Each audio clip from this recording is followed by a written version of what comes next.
categorize our buyers, A, B, and C, and I have A pluses for people that are really close. The database, we have A, B, and C. A is the people that I've worked with in the past. Maybe I haven't, but they've referred people to us. So someone that's a good referral contact is an A. Family, friend, sometimes family is none and not an A. But people that you feel like are going to refer you to the most business, those are your A's, or A pluses. B's for us are other buyers. So if I've got a listing and this woman brings a buyer, at closing I'm going to start marketing that buyer.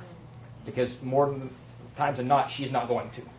They call them orphan buyers. You've heard them call different things, so we market to them. I like the Dave Beeson letters.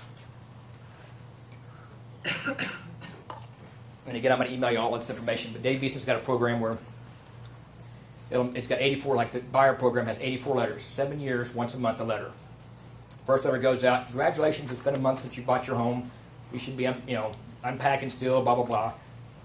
A year from now, they get a letter that says, hey, it's already been a year, can you believe it, time flies.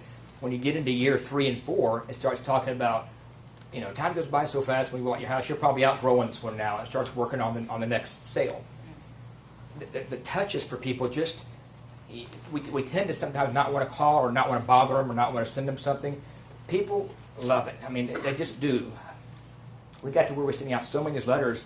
I'm thinking we probably need to stop sending these out. I don't know. People may be getting annoyed getting a letter once a month. So we sent out all these surveys, and I mean across the board, people were like, keep them coming. We like reading and they're the cheesiest, corny little letters. But they like getting something in the mail, I guess. Form letters not signed or real signed? They look like they're signed. Pretty they look like. Obviously, if you can sign it in a different color with color printers, it's easy to print something in black and have the signature printed in blue, and it looks like it's signed. There's also a great program that I use for sending out birthday cards and stuff like that automatically, and it looks like it's your handwritten on there, then you can send it automatically. We use it for referrals, and it works out. So this stuff can be so automatic. You put it in there once and you forget about it. But our A's get too many touches because they're going to get that letter once a month. They're going to get a newsletter from us once a month in the mail, and they're going to get an email. So they get quite a bit of activity. Once a quarter, they get a phone call from me, about once a quarter, and it's a call blast. And well, that's a deal where I pick up the phone and I dial a number, and it says, hey, this is Jeff, just want to check in with you guys, hope things are going well. Give me a call, or, Jeff at Jeff Brand Associates, give me a call if you need anything.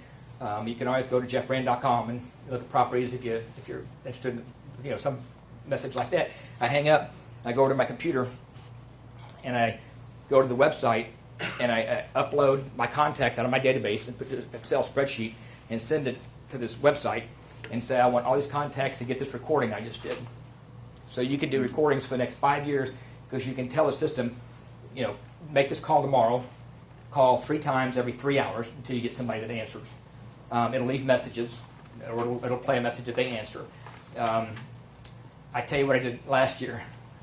I messed up, and it was on time zone. I sent out a bunch of calls, and it was like 6:45 in the morning. And I tell you, want your phone to ring?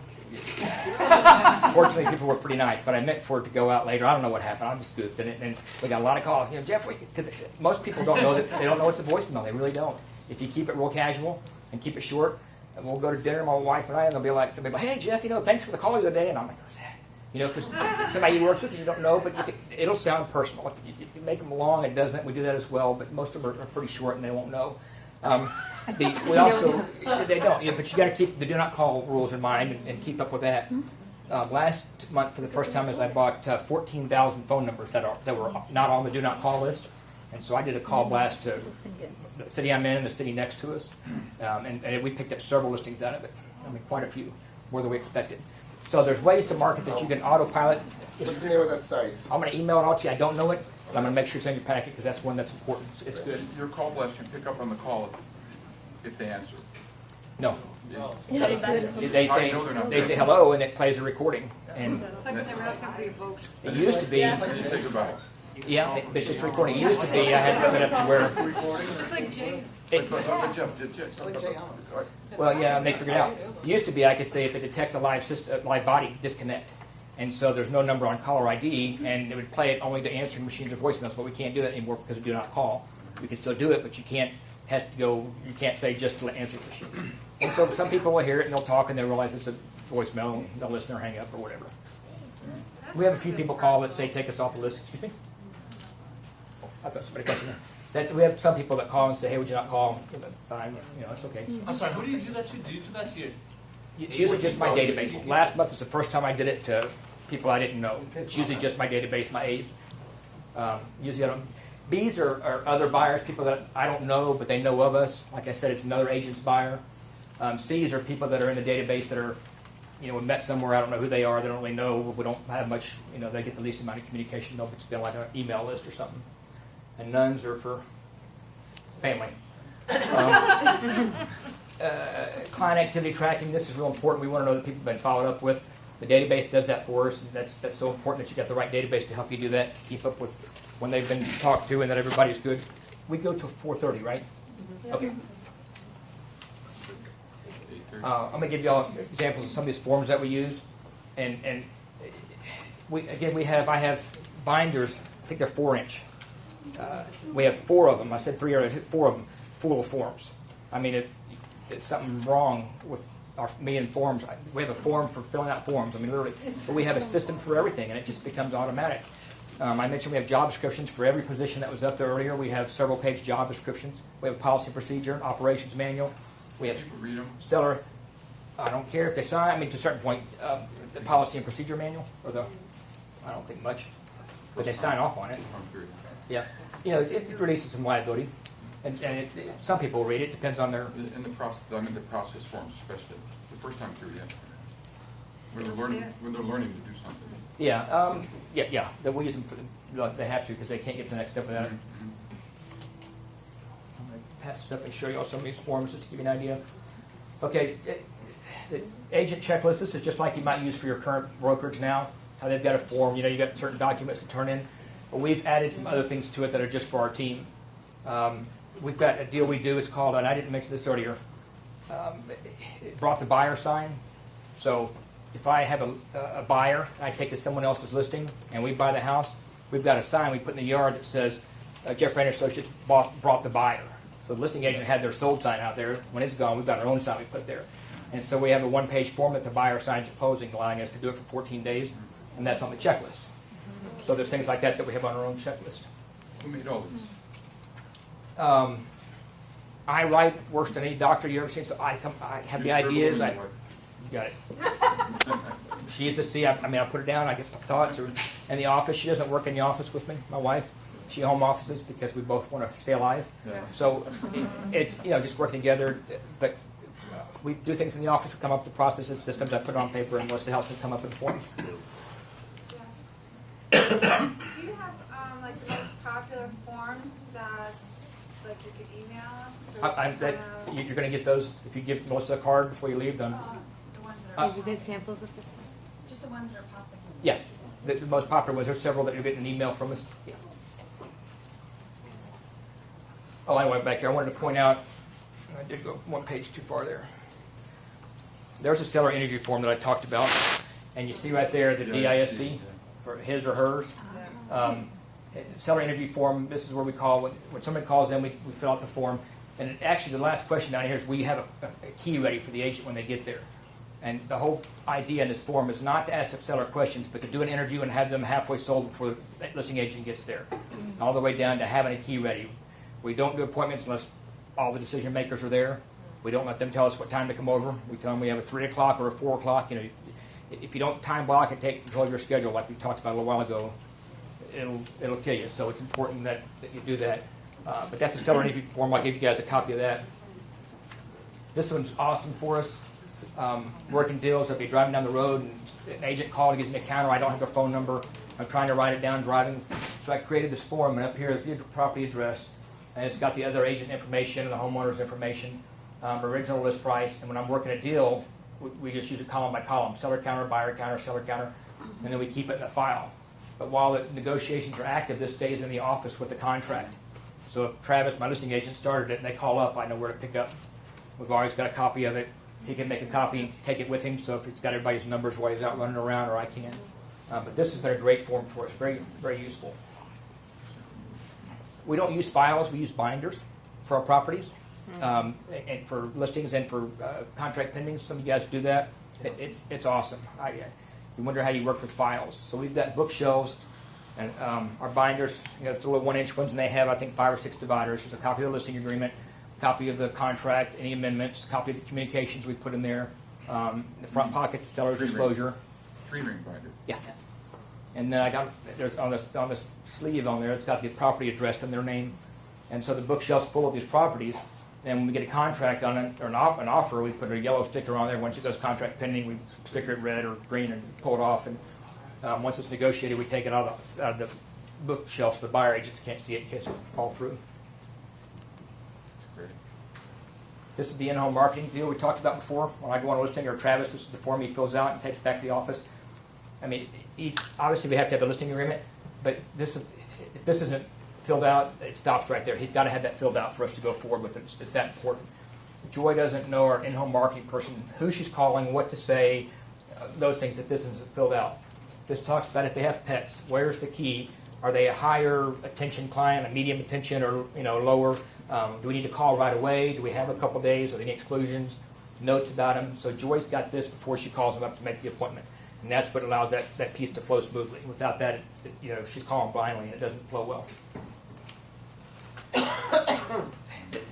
This is something that everybody has an AC guy and a painter and all that. You need to market that. That's a big deal. Before I was in the business, you need a plumber. Where are you going to get a plumber? You call it Yellow Pages, it usually doesn't work out for you. AC goes out, whatever it is. We have all the different vendors on here, and this only goes to our clients. We don't give it to leads or whatever. We put value in this. This is worth something to us. We have some great vendors, people we've built relationships. We don't take any money. They can't buy us lunch. The only way they get on this list is they have to earn their way on it. If they mess up, we'll kick them off. And it's just that simple. So the people on this list are people that they've earned a spot on that list. And so when we give this to clients, it's something that I really sell them on. Like, here's a list of people that are, and I tell them the same thing I just said. They don't buy, we don't take money. These are good people. You can trust them. They're going to charge you reasonably. We have experience with them, or other sellers and buyers have. So it's something that we put a lot of value in. When do you give that? Once we use that mostly on listings. Once they've signed the listing agreement, and Joy goes out there, and Joy says the moth carpet's it's time, then there's a carpet guy on there. Is it one of each person or more than one? Some of them, there's a couple of them. Yeah. We try to have more than one on all as many as we can, because we don't. And of course, we put the whole disclosure in there. These are, they're not at the bottom. It says these are not affiliated with us. Use whoever you want to. There's a little disclosure at the bottom. These are just recommendations from good experiences that we've had. A guy told me the other day, or not the other day, ways back, he said instead of using the word goals, use promise. If you promise to do something, you're more likely to do it than say it's a goal, because goals is kind of like, who wants to do their goals? But you've got to be able to plan on where you're trying to get to instead of just saying, next year I'm going to make $250,000. I'm going to make platinum. Well, how? I'm going to be busier. Well, how are you going to be, you figure those things out and put it on paper, you have a much better chance of making it happen. And it's easy to do if you figure it out. You want to make $250? All right, what's your average commission? How many homes are you going to have to sell? How many leads do you have to call to get a transaction? And you see, okay, I've got to call 50 people a day. I mean, you can make if that's your goal, whatever it is, if you put it on paper, you can achieve it instead of just hoping that you get the phone to ring. You got to be a lion or a cow in this business. A lion, we don't have to. You have to be a lion, because if you're a cow, you won't succeed. Lions go out and get their food. Market conditions don't matter. If it's hot and dry or rainy and pouring, a lion goes out and finds their food. If it's low out there, the business is still there. In our MLS, in the Dallas-Fort Worth MLS, there's 65,000 listings. And there's 50,000 homes that sold last year. Okay, so it's low. There's still 50,000 homes out there. Now, they may not be in my area. My area doesn't have that many, but there's a lot of transactions. So it can be slower, but there's still deals out there. The cows are waiting for the phone to ring. And you're going to get slaughtered by the lion, because the lion's going to go out and get the food. Excuse me? They sleep standing up. That's right. Absolutely. I mean, lions make it happen. I have a girl, she started with me in February, and I hope she did well. I didn't know how well she'd do. I thought she might be a little bit slower getting started. And she's leading our buyer's agents this year. She's been licensed since, I think, October.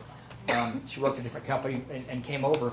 And she's doing 3 deals every month, and because she's a lion. The phone rings, the internet lead comes in, she's after them. They're going to buy a house from her. They may not know it, but she's got the attitude they're going to. I mean, she's a lion, and if you've got that mindset, I'm going to make it happen and go out there and get it, you can do it. But if you're waiting for it, then you're a cow and you're going to get slaughtered, as they say. I set this down like I have to talk with my hand. And your goals, I mentioned earlier today, the best year for me in making money, my wife and I took a vacation every month of the year. We had like 3-day weekend deals. Every month we went somewhere for a whole year. It was my most profitable year I ever had. Ironically, I had 2 long week vacations, and every month we went somewhere. So I took the time. It was refreshing. You got to do it. If you don't do it for yourself, do it for your family. But you know how it is. If you force yourself to take the time, you're just refreshed. And this business will burn you out because we're not 9 to 5, you clock in, whatever. The office isn't closed on the weekend, so we can't go in, so we work 7 days a week. And if you do that, you're not going to stay fresh, and you're going to get to a cycle where, again, your license is going to expire. So that needs to be part of your goals, to spend time with your kids, your family, whatever it is, where you're taking some time. It's the most important thing you put on there. Time blocking, get your calendar out and time block. No appointments Tuesday night, I don't care what's happening. That's the night me and the kids go to the movies. You know, Sunday, I'm going to church and whatever, and I'm not going on appointments. I say that. Sometimes it does still happen. I had an appointment last Sunday in the afternoon.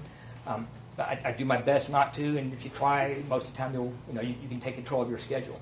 But if you open it up, for whatever, then you're not going to have any time, any control of your life.